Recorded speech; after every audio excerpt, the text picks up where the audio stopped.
Bismillahirrahmanirrahim. Assalamualaikum warahmatullahi wabarakatuh. Bismillah walhamdulillah wassalatu wassalamu ala asyrafil anbiya'i wal mursalin wa ala alihi wa sahbihi ajma'in amma ba'du. Yang terhormat Bapak dosen pengampu mata kuliah hadis, Bapak Dr. Hamidullah Mahmud LSIMA, izin memperkenalkan diri. Nama saya Muhammad Rafa Fawaiz dari program studi manajemen dakwah kelas 2D dengan NIM 12513200095. Pada kesempatan kali ini saya akan menjelaskan atas apa yang sudah saya pelajari di semester 2 ini di mata kuliah hadis. Insya Allah pada kesempatan kali ini akan membahas itu tentang iman dari hadis tematik nomor 2 dalam kitab matan Arba'in Nawawi. Sebagai pendahuluan, sebagai seorang muslim, keagamaan kita seringkali dinilai dari apa yang tampak di permukaan. Mulai dari tata cara ibadah hingga pakaian yang dikenakan. Maka dengan itu, untuk meraih kesuksesan sejati dan kehidupan yang bermakna dari setiap manusia, diperlukan kolaborasi harmonis antara tiga pilar utama, yaitu iman, Islam, dan ihsan. Iman sebagai landasan keyakinan, Islam sebagai pedoman hidup, dan ihsan sebagai puncak kesempurnaan dalam berbuat baik. Jiwa dari agama ini tidak akan tampak jika ketiga pilar ini dipelajari secara terpisah. Mengutamakan Islam tanpa iman akan melahirkan formalitas yang kering.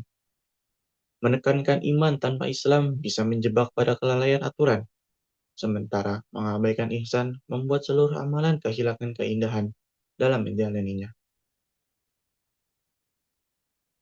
Potongan hadis yang akan dibahas pada kesempatan kali ini yaitu Akhbirni 'anil iman. Qala an tu'minu billah wa malaikatihi wa kutubihi wa rusulihi wal yaumil akhir wa tu'min bil qadari khairihi wa syarrihi. Rawahu Muslim. Beritahukan aku tentang iman. Lalu beliau bersabda, engkau beriman kepada Allah, malaikat-malaikatnya, kitab-kitabnya, rasul-rasulnya, dan hari akhir. Dan engkau beriman kepada takdir yang baik maupun yang buruk. Hadis riwayat Muslim. Masuk ke dalam pembahasan iman. Iman berasal dari bahasa Arab amana yu'minu imanan, yang berarti percaya atau membenarkan dengan sepenuh hati. Secara bahasa, iman berarti percaya, yang kemudian diperjelas melalui istilah, yaitu percaya dengan hati, diucapkan dengan lisan, diwujudkan dalam perbuatan.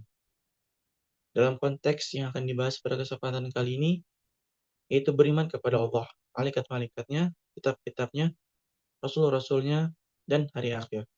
Dan engkau beriman kepada takdir yang baik maupun yang buruk.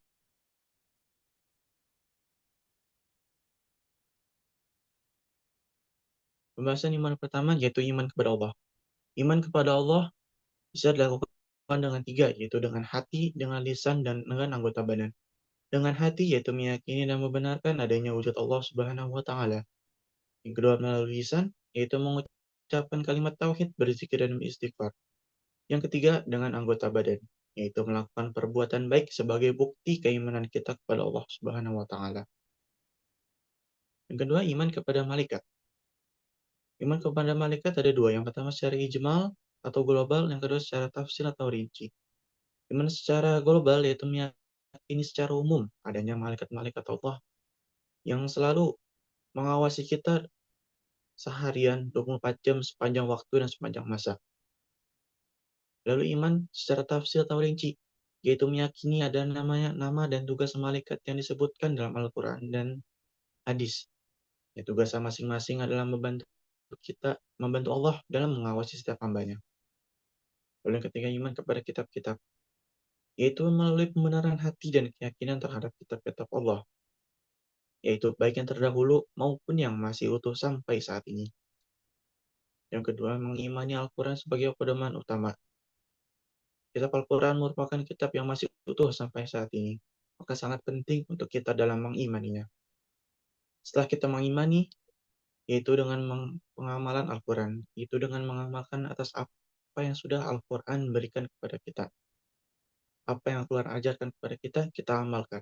Maka sesungguhnya itulah kita dengan beriman kepada kitab-kitab Allah. Lalu iman kepada Rasul. Iman kepada Rasul yaitu dengan keyakinan bahwasanya Rasul adalah utusan Allah yang sangat mulia. Maka dengan itu kita wajib mengikuti mengikuti ajaran, sikap, perilaku, dan tata cara berkehidupannya. Maka sesungguhnya ini adalah hakikat kita iman kepada Rasul. Lalu iman kepada hari akhir itu dengan keyakinan akan adanya hari kebangkitan atau yaumul ba'ats, yaitu adanya hari pertanggungjawaban amal. Maka dengan itu sangat penting kesadaran akan pentingnya kita beramal soleh selama kita hidup di dunia ini. Karena akan ada nantinya yaitu penentuan akhir, surga atau neraka.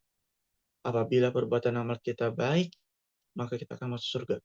Namun apabila perbuatan kita buruk, maka kita akan masuk neraka. Selanjutnya ada iman kepada qada dan qadar.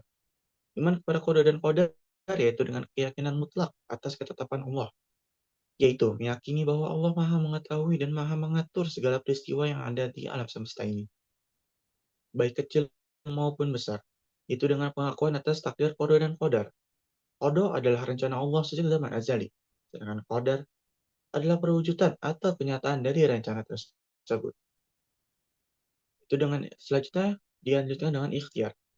Iman qada dan qadar tidak hanya berhenti diam, melainkan tetap wajib berusaha maksimal karena manusia wajib mengetahui. Karena manusia wajib berusaha maksimal karena manusia tidak mengetahui takdir akhirnya. Maka dapat disimpulkan bahwasanya iman yang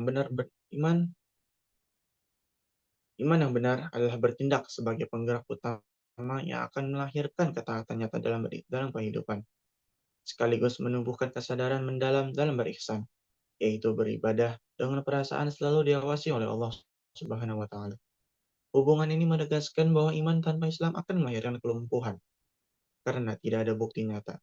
Sedangkan Islam tanpa iman hanyalah sebuah formalitas yang hampa. Refleksi yang bisa kita dapatkan dari pembahasan iman, apakah ibadah yang kita lakukan selama ini baru sebatas rutinitas gerakan fisik tanpa melibatkan kehadiran hati?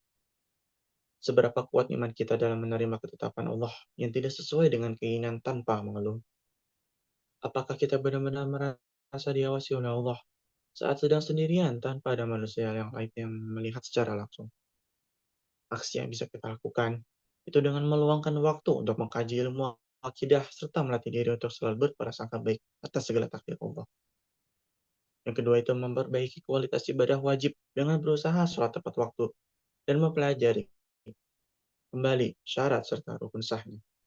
Lalu yang ketiga itu melatih kehusyuan dengan mengingat Allah sebelum beribadah secara rutin, melakukan suatu kebaikan rahasia yang hanya diketahui oleh Allah Subhanahu wa taala.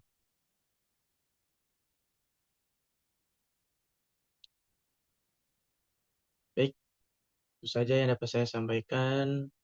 Wallahul muwaffiq ila aqwamit thoriq. Wassalamualaikum warahmatullahi wabarakatuh.